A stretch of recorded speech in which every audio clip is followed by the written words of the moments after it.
Kami berdoa, biar anugerah-Mu, biar kekudusan dari Allah, biar penghormatan kepada Allah. Dan kami berdoa biar kerajaan Allah datang di tengah-tengah kami. Dan biarkanlah kerajaan Allah ini mengajarkan kami semua yang berhubungan dengan kerajaan Allah. Sehingga kami mengambil langkah-langkah masteri menjadi seperti Yesus di kehidupan kami. Roh Allah yang kudus bicara dengan kami. Roh Allah yang kudus menyampaikan apa yang perlu kami dengar. Dan Roh Allah yang kudus menyentuh roh kami. Sehingga kami terkoneksi dengan Tuhan kami sepanjang pemberitaan firman Tuhan.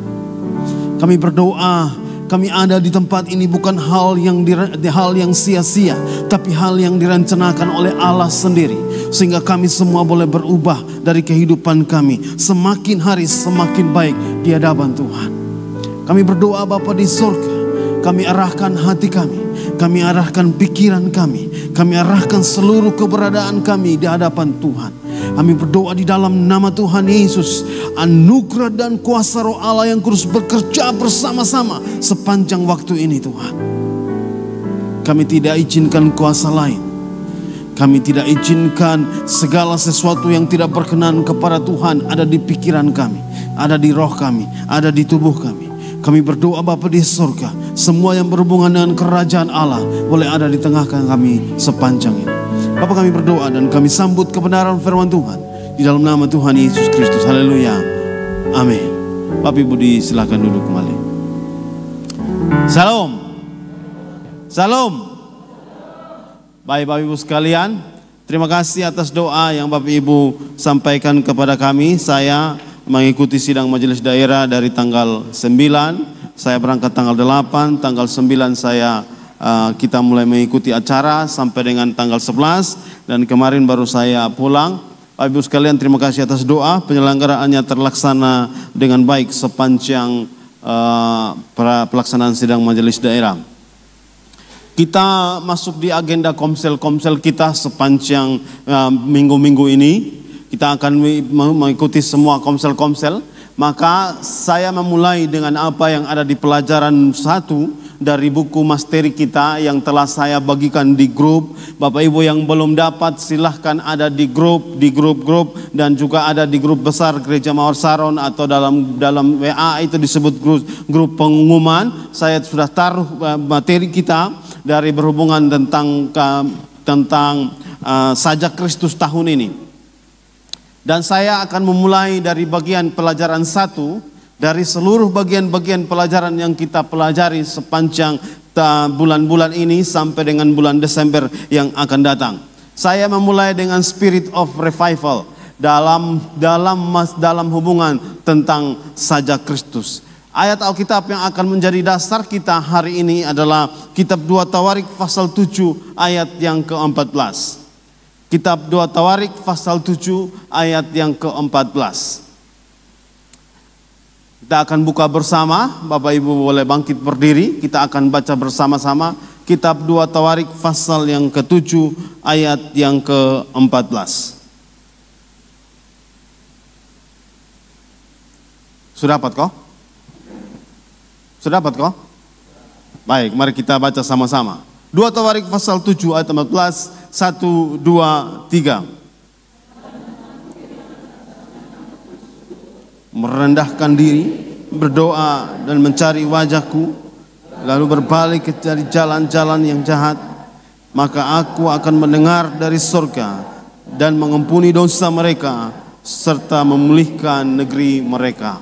Sekali lagi kita baca dengan penuh keyakinan. 1, 2, 3. Dan umatku yang atas namaku disebut merendahkan diri, berdoa dan mencari wajahku, lalu berbalik dari jalan-jalannya yang jahat, maka aku akan mendengar dari surga dan mengampuni dosa mereka serta memulihkan negeri mereka. Amin. Bapak Ibu silakan duduk kembali.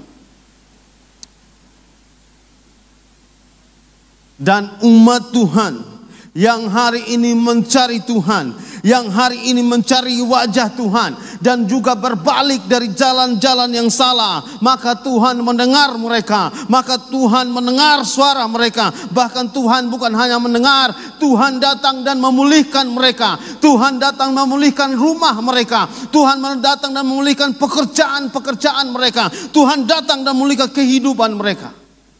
Ini standar yang akan kita mulai sepanjang tahun-tahun, sepanjang bulan-bulan ini, dan dimulai dari pelajaran 1. Saya mengajak Bapak Ibu sekalian untuk melihat, kalau di materi kita, di buku-buku masteri kita, buku Sajak Kristus yang kita punya, yang ada di secara soft copy dalam bentuk PDF yang kita punya, saya telah mengkhotbahkan secara utuh di tanggal 16 Juli 2023 dari pelajaran 1 buku Sajak Kristus. Untuk bisa mendapatkan lebih baik dan lebih teliti, Bapak Ibu bisa mengikuti dari apa yang ada di YouTube GBI Mawar Saron Soe. Bapak Ibu bisa cari khotbah tanggal 16 Juli 2023. Kalau tidak ada, Bapak Ibu bisa cari di Facebook kita. Bapak Ibu sekalian, ada 4 kegerakan yang terjadi yang dicatatkan Alkitab berhubungan tentang kebangunan rohani, kebangunan besar yang terjadi. Yang pertama, kebangunan rohani pada masa Adam sesudah jatuh ke dalam dosa. Dalam kitab Kejadian dimulai ketika zaman masa Enos, ketika Enos, dan dalam masa Enos itu orang-orang memanggil nama Tuhan. Kegerakan mulai terjadi. Kegerakan pertama yang dituliskan Alkitab sejak kejatuhan manusia dalam dosa yang dicatatkan dalam kitab Kejadian mulai dari zaman Enos ketika orang mulai memanggil nama Tuhan. Kegerakan kebangunan rohani kedua yang terjadi adalah pada masa bangsa Israel keluar dari Mesir. Kita lihat bagaimana Allah memuat hal-hal besar sepanjang masa Tuhan mau memanggil umat Tuhan untuk keluar menuju perjanjian. Tuhan menggerakkan sebuah kegerakan besar. Banyak hal-hal besar terjadi. Perlindungan besar terjadi. Bangsa Israel melewati Laut Kulsum. Bangsa Israel mengalami banyak hal besar. Sampai mereka ada di Gunung Sinai. Mereka berjumpa dengan Allah semesta alam. Ketika Allah datang memperkenalkan diri kepada setiap pribadi dari bangsa Israel pada waktu itu. Kebangunan besar terjadi pada waktu itu. Kita lanjut, kebangunan terjadi setelah 400-500 tahun dalam masa-masa dari Maleaki, kitab Maleaki sampai kelahiran Yesus. Kebangunan besar terjadi saat Yesus lahir. Saat Yesus mulai melayani, banyak hal yang terjadi yang dicatatkan oleh Alkitab. Dari kitab Matius, Markus, Lukas, dan Yohanes bicara banyak hal tentang kebangunan rohani besar. Bapak Ibu sekalian, yang terakhir kita menemukan yang ada dalam kitab Kisah Para Rasul, ketika umat Tuhan, ketika orang percaya sementara berdoa di Loteng Yerusalem, dan Roh Allah yang kudus datang dan membaptis mereka. Ini bagian dari kebangunan rohani yang dicatatkan di Alkitab.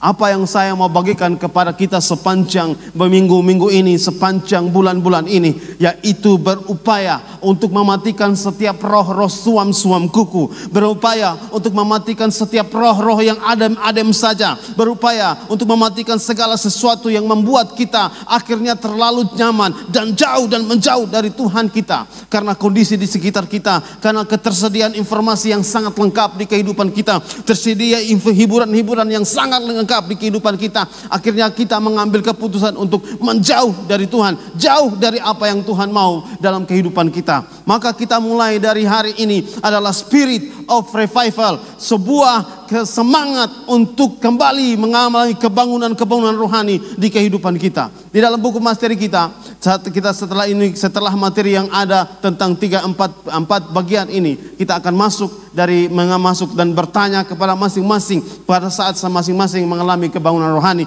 untuk mengingat kembali kebangunan rohani yang pernah terjadi dalam kehidupan Bapak Ibu sekalian. Bapak Ibu sekalian, kita bangga karena ada di Soe. Soe pernah mencatatkan Tuhan pernah ada di sini. Semua hamba Tuhan ingin sekali ada di Soe dan melihat bagaimana kegerakan yang terjadi di Soe di tahun 65 dan menjadi bagian besar sampai dengan kita sangat senang. Bapak Ibu sekalian, tapi karena dinginnya kota Soe, karena dinginnya kota Soe itu kita akhirnya mengambil keputusan untuk sama seperti kedinginan kota Soe. Kehidupan rohani kita juga dingin. Kalau Bapak Ibu lihat apa yang Tuhan sementara bicara dengan kita, mulai dari hamba Tuhan, dari Ibu Johana yang datang dengan bersama-sama dengan tim dari Mercy, kemudian melayani kita, bagaimana Tuhan sementara menyampaikan kepada kita. Hamba Tuhan Pak David Anderson dan semua pelayan yang datang di sini, mereka bilang begini, bahwa di dalam Mawar Saron ini Allah bekerja. Bahkan pada saat mereka hanya menyanyikan satu lagu saja, mereka sudah merasakan Allah ada di tempat ini. Tapi karena kita terbiasa ada di gereja, kita merasa bahwa seperti biasa-biasa saja gereja yang kita hadiri ini. Tapi hamba Tuhan yang datang, mereka mengatakan bahwa memang Tuhan ada di sini, Tuhan bersemayam di tempat ini, Tuhan melakukan hal besar di sini.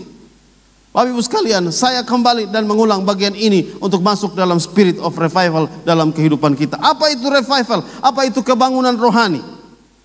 Kebangunan rohani adalah saat hati Tuhan kembali, saat hati umat Tuhan kembali bergairah, menyala-nyala di hadapan Tuhan, dan hidup dalam kekudusan, dan hidup dengan kuasa Roh Kudus, hidup sesuai dengan apa yang Roh Kudus tuntun. Ini kebangunan rohani. Apa itu kebangunan rohani? Kebangunan ini yang saya mau bagikan kepada Bapak Ibu sekalian. Di dalam kitab 1 Tawarik yang kita baca, 2 Tawarik yang kita baca, pasal 7 ayat 14, ada beberapa hal yang berhubungan dengan terjadinya sebuah kebangunan rohani. Tanda-tanda mulai dari jalan-jalan menuju untuk sampai kepada kebangunan yang rohani. Yang pertama, Bapak Ibu boleh lihat di layar bahwa umat Tuhan merendahkan diri dan berdoa. Umat Tuhan bersemangat berdoa. Umat Tuhan merendahkan diri dan berdoa. Kalau kita dengar apa yang disampaikan firman Tuhan dalam minggu-minggu di kehidupan kita, sepanjang hari-hari dalam ibadah-ibadah kita, kita menemukan bahwa Tuhan bilang dengan kita bahwa kita sombong, kita tidak merendahkan hati, kita tidak mengambil keputusan untuk berdoa bersama, kita tidak mengambil keputusan untuk ada tinggal bersama dalam ibadah-ibadah kita. Kita menyibukkan diri untuk tidak bisa dan tidak membuat diri sombong untuk tidak bisa ada dalam pertemuan-pertemuan ibadah. Tuhan bilang, kalau mau ada revival terjadi, kalau mau ada kebangunan rohani yang terjadi, seperti yang dicatat dalam kitab 2 Tawarik pasal 7 ini, Tuhan bilang, umat Tuhan harus merendahkan diri, mencari wajah Tuhan. Mencari wajah Tuhan dalam setiap ibadah-ibadah, mencari wajah Tuhan secara bersama-sama, mencari wajah Tuhan di dalam doa-doa pribadi, mencari wajah Tuhan secara bersama-sama dalam ibadah rayon, dalam ibadah doa sepakat yang diselenggarakan gereja, mencari wajah Tuhan bersama-sama. Karena apa yang disebut di Alkitab yang Yesus ajarkan, jika 2-3 orang berkumpul atas nama Tuhan, Tuhan ada. Kalau apa yang Yesus katakan bahwa kalau apa yang kamu ikat di bumi terikat di sorga, apa yang kami lepaskan di bumi terlepas di sorga. Ini bagian yang pertama. Kalau mau terjadi revival, maka ada tanda-tanda, ada jalan-jalan menuju revival seperti yang disampaikan oleh firman Tuhan dalam kitab 2 Tawarik pasal 7. Pertama, merendahkan hati, merendahkan diri dan mencari Tuhan. Kalau kita hari-hari ini tidak cari Tuhan, hari-hari ini kita cari hal-hal yang berhubungan yang ada di media sosial, maka kegerakan, kebangunan rohani akan sangat sulit terjadi di kehidupan kita. Kedua, cari wajah Tuhan. Yang ketiga, bertobat. Dalam kitab 2 Tawarik pasal 7 dia bilang berbalik dari jalan-jalan yang salah. Maka Bapak Ibu sekalian, saya menemukan bahwa tanda-tanda terjadi sebuah kebangunan rohani. Kebangunan rohani dalam kehidupan seseorang. Ini yang saya dapatkan. Seperti kata 2 Tawarik, bertobat. Dia harus bertobat yang tulus. Maka saya mengulang apa yang saya bagikan, yang saya dapatkan ketika setelah doa pagi. Saya doakan doa pagi di hari Jumat. Di hari Jumat pada saat bangun pagi dan saya berdoa. Saya mendapatkan ini yang saya bagikan di ibadah doa sepakat kemarin. Antara Daud dan Saul. Kita tahu siapa Daud. Kita tahu juga Raja Saul siapa dia. Kalau kita bandingkan dosa antara Saul dengan Daud, maka kita menemukan bahwa Daud dosanya terlalu besar. Menurut ukuran standar moral hari ini besar sekali dosanya. Tapi kenapa Tuhan terima Daud? Dan Tuhan melepaskan Saul dan membuat Saul. Kenapa Tuhan membawa Daud kembali menjadi raja dan dikenang bahkan dalam kitab Perjanjian Baru disebut dengan Yesus anak Daud? Kenapa Allah memilih Daud? Padahal kita menemukan bahwa Daud melakukan hal yang besar. Kesalahan yang secara standar moral adalah kesalahan yang paling besar yang dimiliki oleh Daud. Karena itu saya menulis tentang pertobatan yang tulus. Di layar saya bagikan kepada Bapak Ibu sekalian tentang bagian ini. Saul tidak sabar. Dalam kitab 1 Samuel pasal 13 ayat 48 sampai 14, dia tidak sabar, dia mau mengambil alih apa yang Tuhan mau, yang Tuhan berikan kepada Nabi Samuel. Kemudian di ayat yang di pasal 15, di 1 Samuel pasal 15 dituliskan bahwa Daud tidak taat sepenuhnya. Saul tidak taat sepenuhnya. 1 Samuel pasal yang ke-15, Saul tidak taat sepenuhnya. Memang dia sudah taat. Dia membasmi orang-orang Amalek, Raja Agag dan seluruh raja-raja yang ada di situ. Dia memang datang dan menumpas. Memang dia sudah taat. Tapi dia taat setengah. Dia simpan yang lain untuk kepentingannya. Dia taat setengah. Sekali lagi, Raja Saul taat setengah. Dan karena taat setengah, Bapak Ibu pernah dengar firman Tuhan yang saya bagikan tentang kesombongan dan pemberontakan di minggu lalu. Karena taat setengah, Tuhan bilang itu bagian dari pemberontakan, rebelian. Dan semua orang yang bilang Tuhan tidak suka dengan rebelian. Tuhan mau terjadi pertobatan tulus. Dan umatku yang atas namaku mencari wajahku dan berbalik dari jalan-jalan yang jahat. Tuhan mau pertobatan yang diberikan itu pertobatan yang tulus. Kalau kita baca tentang Daud, saya sediakan di slide. Kita tahu Daud melakukan hal besar. Dia membunuh Uria. Dia melakukan berdasarkan kewenangan yang dia punya. Dia gunakan segala cara supaya Uria terbunuh, suami dari Betseba. Kemudian kita membaca bagaimana juga akhirnya Daud bersinah dengan Betseba. Tapi ketika Tuhan datang menegur dia melalui pelayanan dari Nabi Nathan, kita menemukan Daud lalu tersungkur. Daud lalu datang dan berseru dengan hati yang tulus dan bilang begini, saya telah berdosa kepada Tuhan, saya telah gagal, saya telah tidak taat kepada Tuhan. Kita menemukan dalam apa yang saya tulis dalam kitab Mazmur pasal 51 ayat 12 dan 19. Dia bicara bagaimana dia betul-betul bertobat kepada Tuhan. Kalau kita baca selanjutnya perbedaan antara Raja Saul dan Raja Daud ketika mereka melakukan kesalahan. Saya menemukan bahwa Daud merendahkan diri. Saya menemukan juga bahwa Raja Saul tidak. Dia justru membela diri pada saat-saat dia melakukan kesalahan. Dia bilang begini, bukan itu. Jangan bikin malu saya di hadapan orang banyak, di hadapan rakyat ini. Dia bilang sama Samuel, dia bilang begitu, jangan bikin malu saya.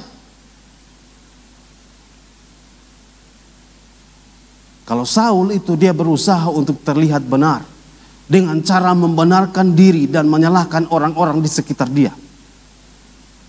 Tapi kalau Daud, dia beda. Dia berusaha benar di hadapan Tuhan. Tidak penting penilaian orang lain, yang penting itu bagaimana saya benar di hadapan Tuhan.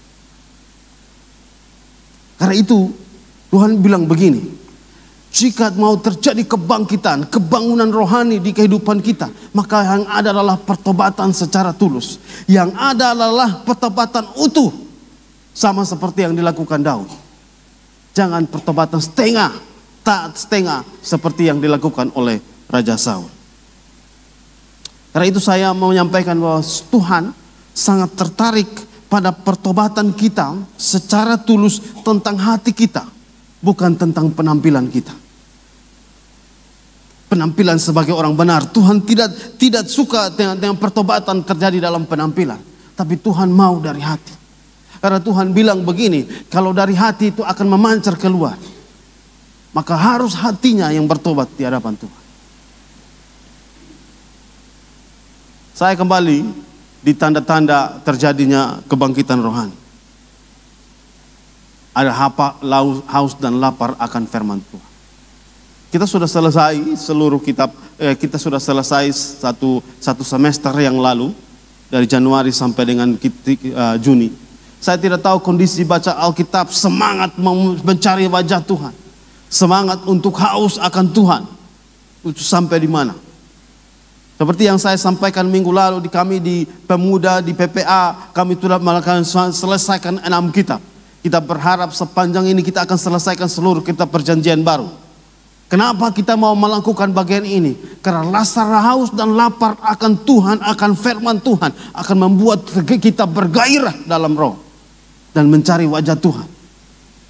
Tapi kalau kita menganggap pembacaan firman Tuhan adalah hal-hal yang biasa, itu cerita-cerita yang biasa, maka yang terjadi di kehidupan kita, kehidupan rohani kita adalah kehidupan rohani yang biasa.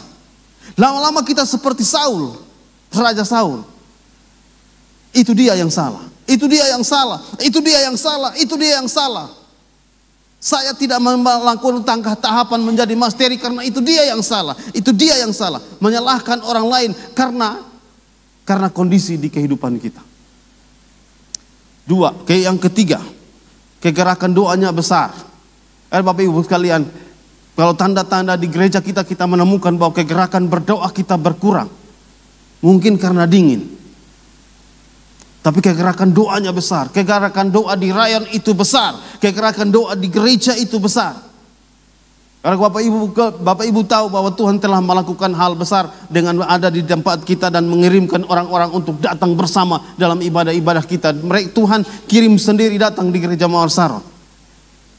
Tuhan sementara memicu kegerakan di tengah-tengah kita, tapi kita yang meresponnya berbeda.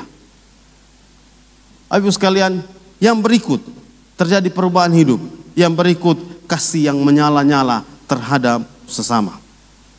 Karena itu saya mengambil tiga bagian dari kebangunan rohani yang ada di dalam Alkitab untuk mengajak kita masuk dan menuju kepada kebangunan rohani di kehidupan kita. Yang pertama, kebangunan rohani, spirit of revival dari Yusuf. Hal besar Allah buat dengan Yusuf. Hal besar, terlalu besar Allah buat yang terjadi dalam kehidupan Yusuf yang ditatap dalam kitab Kejadian. Sampai ada masa sesuai dengan kitab Kejadian pasal 42 ayat yang ke-24. Ada kesempatan untuk dia membalas saudara-saudaranya yang membuat kesalahan dengan dia. Ketika mereka datang untuk mencari beras, mencari gandum untuk memenuhi kehidupan mereka. Ada kesempatan, dia sempat tahan Simeon.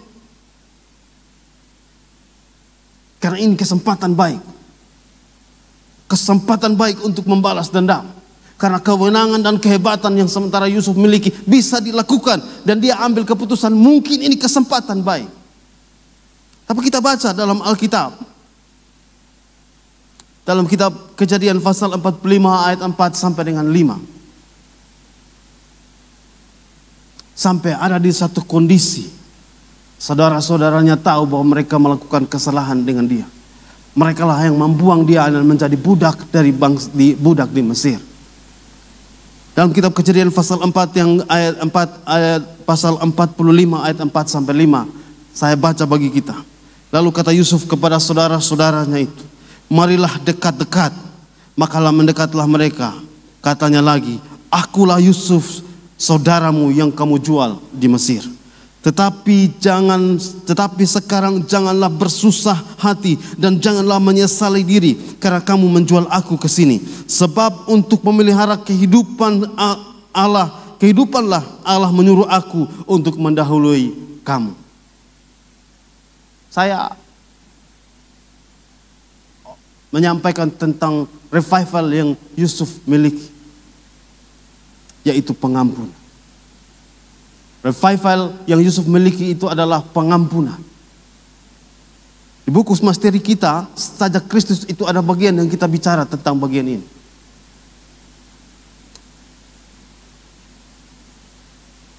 Sebenarnya dia punya kesempatan. Sebenarnya dia bisa dengan segala cara. Tapi dia juga tahu bahwa ternyata yang terjadi di kehidupan dia, walaupun mereka ada hal-hal yang jahat yang dirancangkan oleh mereka, tapi bagi Yusuf ternyata itu rencana baik yang Tuhan sediakan bagi satu bangsa. Karena itu dia memberi pengampunan kepada saudara-saudaranya. Itu saya menulis bagian ini dalam bahasa Inggris untuk lebih mudah.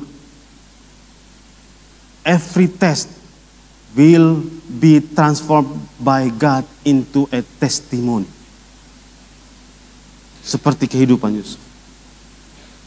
Semua ujian-ujian dalam hidup kita, semua tantangan-tantangan dalam hidup kita yang diizinkan Tuhan terjadi dalam rangka satu, menjadi kesaksian bagi orang lain. Setiap ujian akan diubah Allah, ditransformasi Allah untuk menjadi kesaksian di kehidupan. Every test will be transformed by God into a testimony. Seperti kehidupan Yusuf, semua ujian itu diubah Allah untuk menjadi kesaksian. Hari ini kita bicara dan hari ini kita sampaikan di setiap kesempatan. Oma Henuk pernah sampaikan di ibadah doa sepakat bicara tentang Yusuf ini, dan kita mendengar satu hal yang baik lagi yang disampaikan. Hari ini saya sampaikan kebangkitan yang Yusuf alami, kebangkitan kebangunan rohani yang Yusuf alami, membuat dia bersaksi bahwa Allah yang dia sembah itu sanggup melepaskan dia dan mengubah dia dari hal yang tidak baik, diubah menjadi yang baik. Yang berikut yang saya bagikan kepada kita, Spirit of Revival dari Daud. Kita tahu Daud di mimbar di Mawar Saron ini sering sekali diucapkan dan dibicarakan tentang Daud. Diremehkan, dia anggap tidak penting.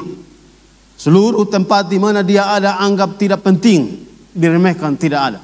Bahkan ketika Nabi Samuel datang dan menyampaikan kepada Isai bapaknya supaya seluruh keluarganya, seluruh anak-anak laki-lakinya berkumpul karena Allah berkenan memilih salah satu di antara mereka untuk menjadi raja dari bangsa Israel menggantikan Raja Saul. Daud tidak dilibatkan. Daud ditinggalkan di padang penggembalaan. Semua kakak-kakaknya diizinkan untuk datang. Di keluarga dia tidak dianggap, dia ditolak oleh keluarga.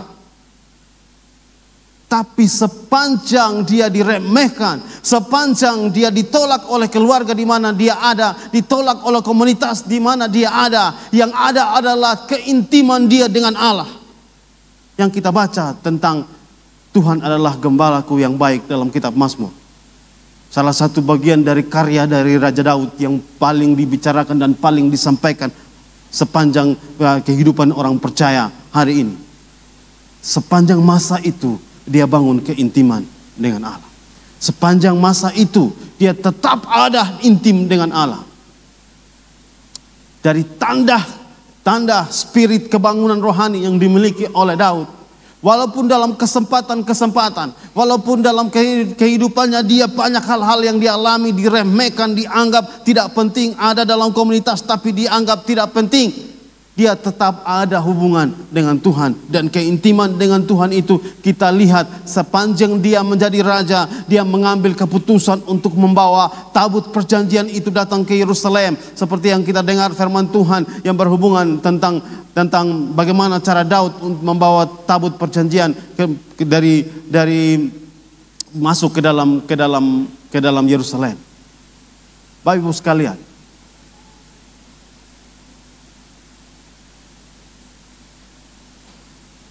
apa yang terjadi setelah Daud ada kebangunan rohani? Pada masa dia bertempur melawan Goliat, karena keintimannya dia datang dengan Tuhan, maka dia menggunakan firman Tuhan. Dia menggunakan imannya saat dia bertempur melawan Goliat. Engkau mendatangi aku dengan tombak dan lembing, tapi aku mendatangi engkau dengan nama Tuhan semesta alam. Karena keintiman dia dengan Tuhan, dia datang menghadapi masalah yang dia alami, ya masalah tantangan yang dia hadapi, datang dengan keintiman dia dengan Tuhan. Karena keintiman dan dia dengan Tuhan, maka kemenangan yang terjadi ketika dia melawan Goliat membuat semua kegerakan besar terjadi bagi bangsa Israel, seperti yang dicatat dalam kitab Samuel 1 Samuel pasal 17 ayat yang ke-52 ini. Seluruh orang Israel mulai bergerak, orang Israel dan Yuda bergerak untuk bangkit, karena dimulai dari seorang yang bangun keintiman dengan Tuhan. Maka kita akan mulai tentang keintiman kita dengan Tuhan. Apakah keintiman kita dengan Tuhan itu sama seperti yang dilakukan oleh Saul, Raja Saul? Atau keintiman kita dengan Tuhan itu sama seperti yang dilakukan oleh Raja Daud? Kalau keintiman dengan Tuhan yang ada dalam Alkitab dari Raja Saul terlihat benar di hadapan orang. Kalau keintiman Daud dengan Tuhan adalah dia berupaya untuk benar di hadapan Tuhan. Karena Tuhan cari hati. Kita baca firman Tuhan dalam kitab 1 Samuel pasal 17 ini. Ketika pasal 16 tentang bagaimana Tuhan bilang Tuhan lihat hati, bukan buat fisik, kepada disampaikan kepada Samuel. Karena Tuhan lihat hati. Kebangunan terjadi, kebangunan rohani, spirit of revival terjadi karena keintiman dengan Tuhan. Karena itu saya memulai dan membangkitkan semangat Bapak Ibu sekalian, jemaat Tuhan. Dalam masa dingin-dingin di kota Soe, di sekitar wilayah kota Soe, mungkin di Kabupaten Timur Tengah Selatan, beberapa bagian di Kabupaten Timur Tengah Selatan. Saatnya kita memulai kebangunan rohani. Saatnya kita memulai diri kita untuk revival terjadi, mencari wajah Tuhan. Wake up call untuk setiap kita.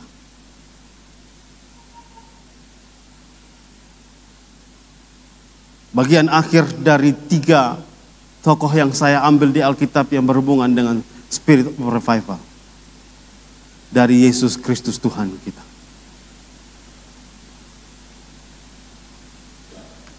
Bapak Ibu bisa melihat apa yang saya taruh dalam Matius pasal yang ke-14 ayat 32 sampai 34. Spirit of revival yang Yesus ajarkan, Yesus tunjukkan, Yesus beri teladan, yang hari ini, tahun ini kita menyebutnya sajak Kristus, searah dengan jejak yang Yesus tinggalkan. Ayat 35 dan 36 Markus pasal 14 ayat yang ke-35 36. Ia maju sedikit, merebahkan diri ke tanah dan berdoa supaya sekiranya mungkin saat itu lalu daripada. Katanya, ya Aba, ya Bapa, tidak ada yang mustahil bagimu. Ambillah cawan ini daripadaku. Saya beri bagian hitam dan saya tampilkan di layar. Tetapi janganlah apa yang menjadi kehendakku, melainkan apa yang engkau kehendaki. Maka yang berhubungan dengan kebangunan rohani yang Yesus beri teladan kepada kita, searah dengan jejak yang Yesus tinggalkan kepada kita, sajak Kristus, ini dia.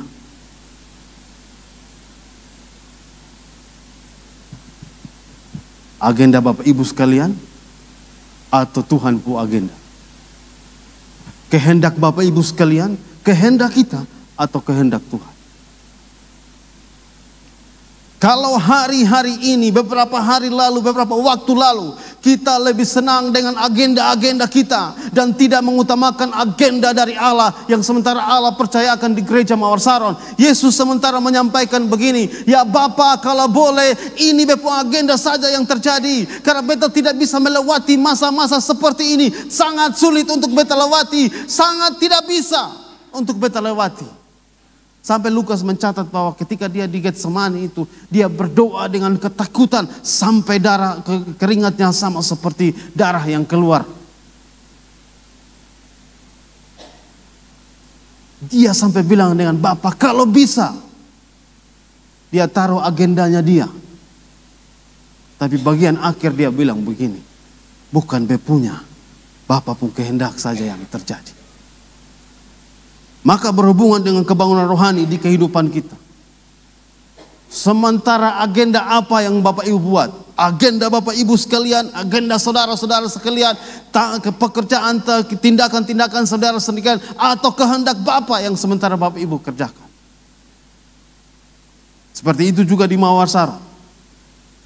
Hari itu saya sementara menggerakkan kita, sementara kita akan rapat dan bersiap untuk pelayanan-pelayanan kita sepanjang setengah tahun ini dalam pelayanan-pelayanan ini. Saya di awal-awal tahun itu saya kurang membangkitkan iman. Saya merasa ini tidak bisa terjadi. Tapi saya melihat bahwa Tuhan bersama-sama. Maka hari ini kita akan rapat, kita selesaikan semua, kita berdoa supaya Tuhan menyelesaikannya bagi kita. Tanda kebangunan rohani terjadi.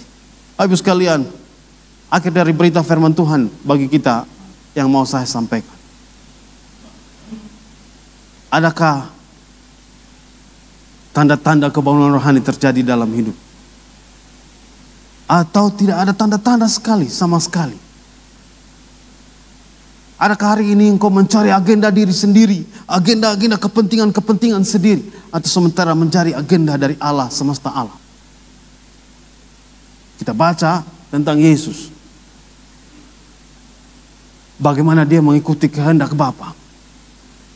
Kehendak Bapa yang sementara dia ikuti sepanjang dalam jalan di Getsemani. Mulai ditangkap, mulai dihina, itu kehendak Bapa. Mulai dicambuk kehendak Bapa.